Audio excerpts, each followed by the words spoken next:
Sekta mar pur ochako timo ikruok makare ne lokruoge mopogore opogore e sekta no. Matok Jokanyo e kembe mopogore opogore chopo e winjruok mar tiyo kanyachiel gi kuonde tiegruok mar konyo chwalo sekta no nyime. E kinde romo manobagi e boma ma Meru, Jokanyogo noyie tiyo gi chenro mar TVET mar konyo rawere yudo lony kod tiegruok. Gino migeno ni bende biro konyo chiwo thuolo mag tich ne jopuonjre.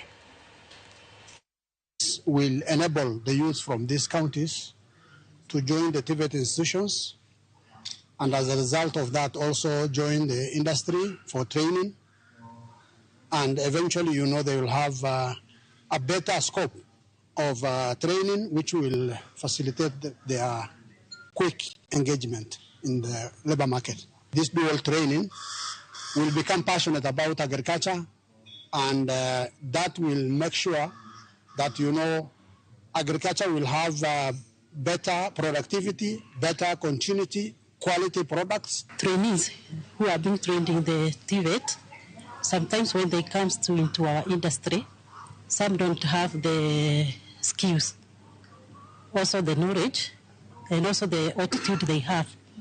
So I know from now they will be having those skills, knowledge, and also the attitude will be positive to the industry. We are trying to pitch slots.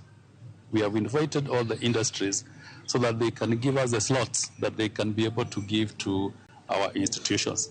One of the biggest advantages of this method is that we are going to address the issues of quality and the issues of relevance when it comes to skills training.